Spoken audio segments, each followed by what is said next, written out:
Hi friends, இன்றைக்கி என்ன video நம்ம பார்க்க போகிறோம்னா, இது லாஸ்ட் வீக் சாட்டர்டே சண்டே எடுத்த வீடியோஸ் தான் நான் இன்றைக்கி ஷேர் பண்ணியிருக்கிறேன். அந்த 2 நாள் பொழுது எங்களுக்கு எப்படி போச்சு அப்படிங்கிறத இந்த வீடியோவில் நம்ம பார்க்க போகிறோம். கண்டிப்பாக உங்களுக்கு வந்து வீடியோ பிடிக்கும். முடிஞ்ச அளவுக்கு வீடியோ ஸ்கிப் பண்ணாமல் வந்து பாருங்கள். வெற்றிக்குட்டிக்கு இன்றைக்கி வந்து லீவு தான், இருந்தாலும் அவனுக்கு 9:30க்கு வந்து பார்த்திங்கன்னா ஜூம் மீட்டிங் வந்து வச்சுருந்தாங்க. செகண்ட் டேர்மில் வால்யூம் 4, அதாவது நெக்ஸ்ட்டு அந்த 3 மந்த்துக்குள்ளே வந்து போர்ஷன்ஸ் வந்து என்னென்ன எடுக்க போகிறாங்க அப்படிங்கிறதெல்லாம் வந்து ஜூம் மீட்டிங்கில் வந்து சொல்லிகிட்டு இருந்தாங்க. ஒவ்வொரு சப்ஜெக்ட் மேமும் வந்து ஜூம் மீட்டிங்கில் வந்து அவங்களுடைய சப்ஜெக்ட் பற்றி வந்து சொல்லிகிட்டு இருந்தாங்க. இது சனிக்கிழமைக்கு காலையில் ஒரு 9:30க்கு மேலே எடுத்த வீடியோ. அன்றைக்கி வந்து சாதனா குட்டிக்கு மட்டும் வந்து ஸ்கூலில் இருந்தது, அவளை விட்டுட்டு அதுக்கப்புறமா வீட்டுக்கு வந்துட்டேன்.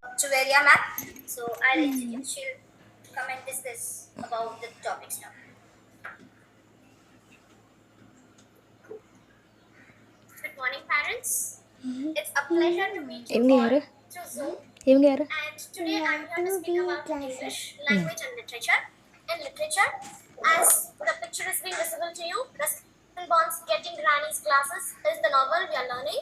We are about find these letters to form a new word in Hindi, as we are doing in English. In Hindi also they can do it, and I am planning a lot of interesting activities for them. Now move on to oral part. अगर हम लोग मौखिक पे focus करते हैं तो बच्चे जैसे हम बच्चे अंक जानते हैं, इंग्लिश में they know the all the numbers. In Hindi they will be able to. And what are the events will be done, like waking up in the morning and brushing your teeth in the morning, eating breakfast in the morning, so and followed by afternoon. In afternoon we'll be having வெற்றிக்குட்டியும் உட்கார வச்சு தான் அந்த zoom meeting வந்து attend பண்ணியிருந்தேன். அதுக்கப்புறமா வந்து பார்த்திங்கன்னா, நாளைக்கு வெற்றிக்குட்டிக்கு வந்து ஹிந்தி எக்ஸாம் ஃபஸ்ட்டு பரீட்சை எக்ஸாம் வந்து எழுதுகிறேன். அதுக்கு மேம் வந்து ஒரு 2 கொஸ்டின் பேப்பர் கொடுத்து வீட்டில் நீங்கள் டெஸ்ட் எழுத வைங்க, டைமிங் வச்சு எழுத வைங்க, எப்படி எழுதுறான்னு வந்து பாருங்கள் அப்படின்னு சொல்லியிருந்தாங்க. அப்புறம் அவனை நான் உட்கார வச்சு அவனை டெஸ்ட் எழுத வச்சுட்டு இருந்தேன். 100 மார்க்கு வந்து எழுதுகிறேன். 15 ரோமன் லெட்டர்ஸ் வந்து இருக்குது. ஓரளவு வந்து எல்லாமே வந்து படிச்சிருக்கிறேன். ஆனால் வந்து ஃபஸ்ட் டைம் வந்து இதுமாரி வெளியில் போய் எக்ஸாம் வந்து எழுதுறதை நினைக்கும் போது எனக்கு ரொம்ப ரொம்ப சந்தோஷமாக இருந்தது, ரொம்ப பெருமையாக வந்து இருக்குது. வெற்றி இதுமாரிலாம் வெளியில் போய் எக்ஸாம் எழுதுனதே கிடையாது. அவனுக்கே இது ஃபஸ்ட் எக்ஸ்பீரியன்ஸாக தான் இருக்கும். ஒரு பக்கம் கொஞ்சம் பயமாக இருந்தாலும் ஒரு பக்கம் அவன் நல்லா எழுதிடுவான்னு ஒரு கான்ஃபிடென்ட் வந்து இருக்குது. அது கொஸ்டின் பேப்பர் மாடல் எப்படி இருக்கும், எப்படி வந்து கேட்பாங்க அப்படிங்கிறது எல்லாமே மேம் வந்து சொல்லியிருக்கிறாங்க. சேம் அதே கொஸ்டின் பேப்பர் அதே தானே, அந்த மாடல் கொஸ்டின் பேப்பர் தான் வந்து கொடுத்துருக்குறாங்க. இந்தமாரி தான் வந்து வரும். கொஸ்டின் பேப்பரே வச்சு நீ ப்ராக்டிஸ் பண்ணிக்கலான்னு சொல்லிட்டு இப்போ ஒரு 1 வீக்காகவே இந்த ப்ராக்டிஸ் தான் வந்து போயிட்டுருக்குது. ஓரளவு நல்லாவே வந்து பண்ணிகிட்ருக்குறோம். இப்போ இவன் டியூஷனில் வந்து பார்த்திங்கன்னா ஒரு 9 பேர்கிட்ட வந்து எக்ஸாமுக்கு வந்து போகிறாங்க. அதில் ரொம்ப ரொம்ப சின்ன பையன் நம்ம வெற்றிக்குட்டி தான், ஃபஸ்ட் ஸ்டாண்டர்ட் படிக்கிற பையன் எழுதுறான்னு சொல்லிட்டு இருந்தாங்க. மற்றபடிலாம் 3rd 4th அதுக்கப்புறம் சாதனா கிளாஸ்மெண்ட்டு ஒரு பொண்ணு கூட வெற்றி கூட தான் வந்து எழுதுகிறான். இதுக்கு முன்னாடி வந்து ஒரு குட்டி பொண்ணு வந்து எழுதியிருக்கிறா. செகண்ட் வந்து நம்ம வெற்றிக்குட்டி தான் வந்து எழுதுகிறான். ரொம்ப சந்தோஷமாக இருந்தது மேம் வந்து சொல்லிகிட்டு இருக்கும்போது. ஆனால் கொஞ்சம் ஃபாஸ்ட்டாகவே பிக்கப் பண்ணிட்டேன். இருந்தாலும் கொஞ்சம் அந்த சேட்டை கொஞ்சம் இருக்குது. இன்னும் கொஞ்சம் கவனமாக வந்து படித்தோன்னா இன்னும் கொஞ்சம் நல்லா மார்க் கூட வந்து எடுப்பான். எல்லாமே வந்து அவனுக்கு தெரியும். இருந்தாலும் அந்த விளையாட்டுத்தனம், அந்த கவனம் இல்லாமல் இருக்கிறதுனால தான் கொஞ்சம் மார்க் கம்மியாகுது. இருந்தாலும் ஓரளவு எல்லாமே நல்லா படிச்சுட்டான் ஹிந்தி. அங்கே அப்புறம் எக்ஸாமில் போய் ஃபுல் ஸ்டாப் போட மறந்துட்டு நிற்க போகிற அப்படிலாம் போட்டுருவல்ல, நல்லா எழுதிருவியா நாளைக்கு? ஆ சரி, நல்லா படி. ஆ சரி. எது வரணும்? மேட்ச் த ஃபாலோயிங் இல்லையா?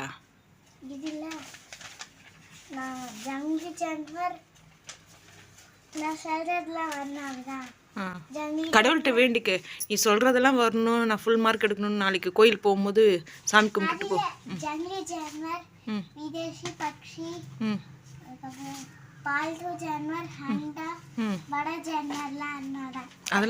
அதெல்லாம் ஈஸியாக அடிச்சிடும். அதான் சொல்கிறேன், உனக்கு எதெல்லாம் ஈஸியாக இருக்கோ அதெல்லாம் வரணும்னு சொல்லி சாமிகிட்ட வேண்டிட்டு போங்க.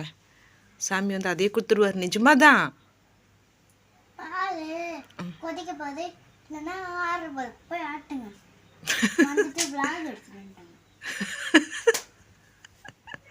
என்ன பேசுகிற நீனு? வந்துட்டு விளாக் எடுக்க வந்துட்டாங்க மேமு. நான் விளாக் எடுக்க வரல, நீ டெஸ்ட் எழுதுறத மேம் வீடியோ எடுத்து அனுப்ப சொன்னாங்க. அப்படிதான் இந்த ஆக்ஷன்லாம் மேம் பார்த்துட்டு தான் இருக்கிறேன். இது நான் ஊற்றித்தரேன். கம்மி டல்மார் கம்மி. நல்லா பேசுகிற நீ, விட்டுறாத. அவ்வளோதான். பூஸ்ட் குடிச்சிட்டு பூஸ்ட்டை குச்சிட்டு நல்லா தெம்பா எழுது. ஓகே, அதில் என்ன புக் மார்க் அது? அன்றைக்கி அது அம்மாண்டா, அன்றைக்கி நான் அதை பார்த்தேன், வீடியோ எடுக்கவில்லடி. கம்மி, இது யார் பண்ண? நீ பண்ணியா? அக்கா தெரியும், நீ பண்ண மாட்டேன்னு எனக்கு தெரியும். நீ இதுமாதிரி ட்ரை பண்ண வேண்டியதானே. இது அக்கா எப்பயோ பண்ணது தடி, இப்போ புதுசு நினச்சிட்டேன். இது அக்கா முன்னாடியே பண்ணது. நான் நீ வச்சுக்கிட்ட, நீ கேட்டு வாங்கினியா? அவளுக்கு தெரியாமல் எடுத்தியா? கேட்டாங்க. கேட்டு தானே வாங்கினேன். தெரியாமல் எடுக்கக்கூடாது, அதெல்லாம் பேடு. சரி வச்சுக்கோ, பத்திரமா வச்சுக்கோ புக் மார்க்கு. சரி, டைம் இல்லை, இன்னும் ஒரு கொஸ்டின் பேப்பர் இருக்குது. இப்போ இந்த கொஸ்டின் பேப்பர் முடிச்சுட்டு ஒரு 1/2 hour டைம் எடுத்துக்கோ. அதுக்கப்புறமா திருப்பி இன்னொரு கொஸ்டின் பேப்பர் எழுதலாம். மேம் என்னை வந்து அது வீடியோ எடுத்து என்னை அனுப்ப சொல்லியிருக்காங்க. நீ எப்படி எழுதுறங்கிறத நீ அப்படியே உட்காந்துட்டு எழுதாது. வச்சு வா, சேரில் உட்காந்துட்டு டேபிள் வச்சு எழுதுட்டு செல்லும். இது ஒன்று கம்ஃபர்டபுளாக இருக்கா? சரி, 1க்கு 2 தடவை நல்லா பாரு. எது தெரியுமோ அது கரெக்டாக எழுது. ஸ்பெல்லிங்லாம் கரெக்டாக எழுது. இல்லை, எனக்கு எத்தனை தெரியும்னு சொல்லட்டுமா? சொல்லு. 1 2 3 4 6 7 8 7 7 தெரியுதா? கவுண்ட் பண்ணு. 4 5 6 7. பரவாயில்ல, 7 கொஸ்டின் எழுதிட்டீங்கன்னா ஃபுல் மார்க் வந்துடும், 14 மார்க் வந்துடும். அதுதான் மெயின். அதுக்கு கீழே இருக்க மீனிங்கும் மெயின். அது ரெண்டுத்தையும் நீ எழுதிட்டாலே, அப்புறம் ஃபில்லிங் த பிளாங்க்ஸ் இதெல்லாம் நீ எழுதிட்டாலே, நீ இதெல்லாம் எழுதிட்டினாலே உனக்கு ஃபுல் மார்க் வந்துடும். ஓரளவு ஒரு 90க்கு மேலேயாவது நீ எடுத்துடலாம். நீ கொஸ்டின் ஆன்சரில் தான் உனக்கு மார்க் போகுது. அதுதான் மேம் திருப்பி படிக்க சொல்கிறாங்க. படிச்சுட்டு எழுதுங்கிறாங்க மேம். 14 மார்க் அதில் இருக்குது. இந்த மாதிரி இட்லியே அதில் வந்தால் எப்படி இருக்கும்? அதான் சொல்கிறேன், இந்த கொஸ்டின் அப்படியே தெரிஞ்ச கொஸ்டின் இதே அப்படியே வரணும்னு சொல்லி சாமிகிட்ட வேண்டிக்கோ. அப்படியே வந்துடும். சாமி கடவுள் அப்படியே கொடுத்துருவாரு. ஓகே, எழுதுங்க, பார்த்து எழுதுங்க. கரெக்டாக அதுக்கு உள்ள நம்பர் போட்டு எழுது. மாற்றி எழுதாத மார்க் போயிடும். நல்ல பிள்ளடி, இது சொன்ன பேச்சே கேட்குற குழந்தை. நீ இதில் மட்டும் ஃபுல் மார்க் எடுத்துட்ட, ஒரு ஃபுல் மார்க் 90க்கு மேலே நீ எடுத்துட்டினாலே நீ என்ன கேட்குறியோ அம்மா வச்சு வாங்கி கொடுத்துருவோம் உனக்கு. இப்போ சொல்லிடுவா. நான் எப்பயே சொல்லுவேன், எனக்கு என்ன வேணும்? எனக்கு ஹாட் சாக்லேட். ஹாட் சாக்லேட் தானே வேணும்? நான் வாங்கி தரேன் கன்ஃபார்ம். தம்பிக்கு confirm hot chocolate. Okay, done. சரி, எழுதுங்க. வேறு எதுவும் வேணாமா? சாக்லேட் சாப்பிட்றதுக்கு சாக்லேட் மட்டும் தான் வேணுமா? வேறு எதுவும் வேணாம்? அதை கேன்சல் பண்ணிட்டு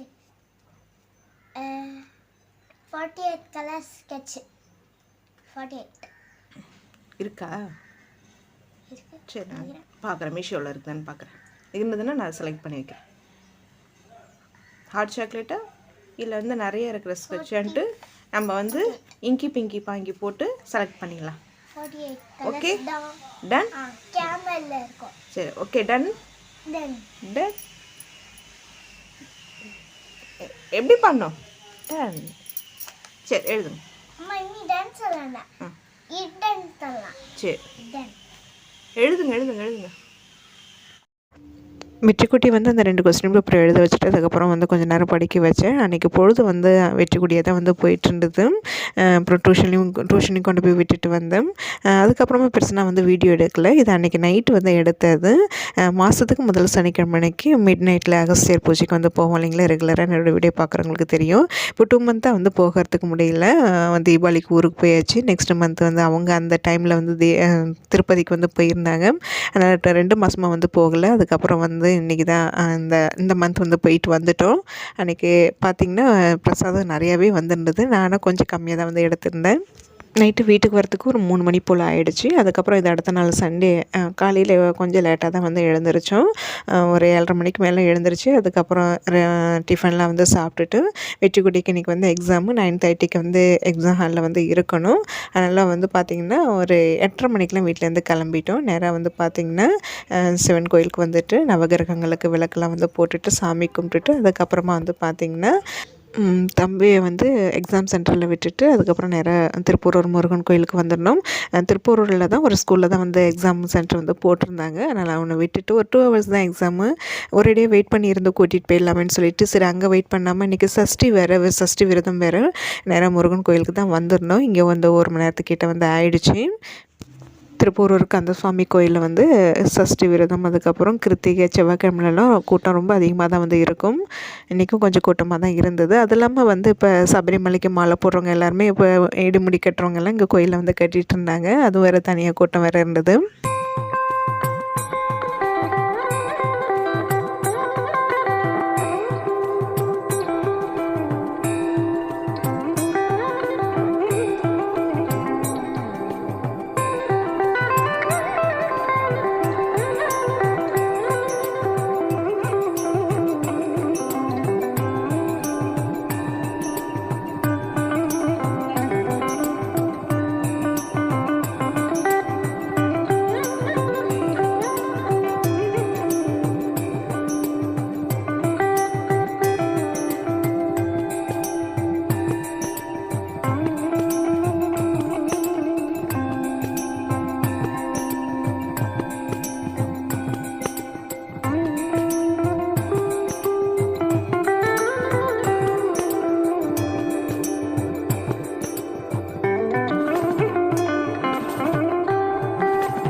கோயிலில் சாமி கும்பிட்டுட்டு கொஞ்ச நேரம் அங்கேயே வந்து உட்காந்துருந்தோம். அதுக்கப்புறமா வந்து பார்த்திங்கன்னா மேம் நாங்கள் கிளம்பும் போதே வந்து பசங்களுக்கு வந்து வரும்போது ஸ்நாக்ஸ் வாங்கிட்டு வந்துருங்கன்னு வந்து சொல்லியிருந்தாங்க. ஸ்நாக்ஸு கூல்ட்ரிங்க்ஸ் எல்லாம் வாங்கிட்டு வாங்கன்னு சொல்லியிருந்தாங்க.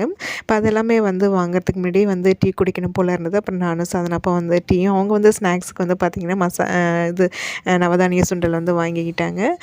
2 பேரும் வந்து சாப்பிட்டுட்டு குடிச்சிட்டு அதுக்கப்புறமா ஸ்நாக்ஸ்லாம் வாங்கிட்டு நேராக வந்து ஸ்கூலுக்கு வந்து வெற்றிக்குட்டி வந்து பிக்கப் பண்ணிவிட்டு அதுக்கப்புறமா தான் வீட்டுக்கு வந்தோம். பார்த்திங்கன்னா வெற்றி வந்து எக்ஸாம் வந்து நல்லா எழுதியிருந்ததாக வந்து சொன்னேன். அங்கே நான் அது ஸ்கூலுக்கு போயிருந்தப்பலாம் அது நாங்கள் பெருசாக வீடியோ எடுக்கவே இல்லை, அதனால் அதில் ஷேர் பண்ணுறதுக்கு முடியல. எக்ஸாம்லாம் முடிஞ்சு அவனை பிக்கப் பண்ணிவிட்டு நேராக வீட்டுக்கு வந்துட்டோம். காலையில் கிளம்புறதுக்கு முன்னாடி வந்து பார்த்திங்கன்னா நான் சாப்பாடு செஞ்சு வச்சுட்டு தான் வந்து போயிருந்தேன். முட்டைக்கோஸ் கூட்டு, அதுக்கப்புறம் வந்து பார்த்திங்கன்னா சாதம் வடிச்சிருந்தேன். தொட்டுக்கெலாம் எதுவும் வந்து பண்ணலை, ஊறுகாவோட விட்டுட்டேன். வத்தல் இருக்கு வேணும்னா வந்து பொரிச்சிக்கலான்ட்டு விட்டுட்டேன். சாதனா குட்டிக்கு மட்டும் வந்து பார்த்திங்கன்னா அவளுக்கு முட்டை ஆம்லேட் வந்து கேட்டிருந்தனால அவளுக்கு மட்டும் வந்து ஊற்றி கொடுத்துருந்தேன். பசங்களுக்கு பெருசாக விரத நாட்களெல்லாம் நான் பார்க்க மாட்டேங்க, அவங்க என்ன கேட்குறாங்களோ செஞ்சு கொடுத்துருவேன். வெற்றிக்குட்டி எக்ஸாம் வச்சுட்டு போய்ட்டு வீட்டுக்கு வரத்துக்கு எப்படியும் டைம் ஆகுன்னு வந்து தெரியும். வந்து சமைக்கிறதுக்கு கொஞ்சம் அலுப்பாகவும் இருக்கும், டயர்டாக இருக்குங்கிறனால நான் காலையிலே சமையல் வேலையை முடிச்சு வச்சுட்டு தான் வந்து போயிருந்தேன். அதுக்கப்புறமா சாப்பிட்டுட்டு கொஞ்சம் நேரம் வந்து ரெஸ்ட் எடுத்தோம். அதுக்கப்புறம் ஈவினிங் மேலே வந்து மார்க்கெட்டுக்கு வந்துடணும் காயெல்லாம் வாங்குறதுக்கு. மார்க்கெட் போகிறதுக்கு முன்னாடி அப்புறம் வண்டிக்கு இந்த வாரத்துக்கு வந்து பெட்ரோல் போட்டுட்டு போயிடலாம்னு சொல்லிவிட்டு அப்படியே பெட்ரோல் பேங்க் வந்துட்டு போட்டுட்டு காயெல்லாம் வாங்கிட்டு வீட்டுக்கு வரத்துக்கு கொஞ்சம் டைம் ஆகிடுச்சு. நைட்டுக்கு வந்து பார்த்திங்கன்னா சிம்பிளாக அதாவது டிஃபன் தான் வந்து செய்யணும். என்ன செய்யணும்னு வந்து இன்னும் பிளான் பண்ணல, வீட்டுக்கு போனால் தான் வந்து தெரியும். சாதனாக்கு வந்து அவள் போர் அடிக்குதுன்னு சொல்லிட்டு வந்து பார்த்திங்கன்னா இந்த மண்பானைக்கெலாம் வந்து ஆல்ரெடி ஏற்கனவே பெயிண்ட் பண்ணி வச்சுருந்தேன். இப்போ அதை வந்து டிசைன் பண்ணிகிட்டு இருந்தேன். ஃபோனில் தான் டிசைன் செலக்ட் பண்ணி அதில் இருக்கிறத பார்த்து தான் வந்து பண்ணிகிட்டு இருந்தேன். ரொம்ப அழகாக வந்து இருந்தது. இதுக்கப்புறம் நான் பெருசாக ஒன்றும் வீடியோஸ் வந்து எடுக்கலை. இந்த 2 நாள் பொழுது வந்து எங்களுக்கு இப்படி தான் வந்து போயிட்டு இருந்தது. இதை தான் நான் இன்றைக்கி ஷேர் பண்ணியிருக்கிறேன். கண்டிப்பாக உங்களுக்கு இந்த வீடியோ பிடிக்கும்னு நினைக்கிறேன். பிடிச்சிருந்தால் லைக் பண்ணுங்கள். எப்போதும் ஒரே மாதிரி இருந்தால் உங்களுக்கு வந்து போர் அடிக்கல இல்லைங்களா, அதனால தான் கொஞ்சம் டிஃப்ரெண்ட்டாக இன்றைக்கி இந்த மாதிரி வீடியோ ஷேர் பண்ணியிருக்கிறேன். நாளைக்கு வேறு ஒரு vlogல வந்து பார்க்கலாம்.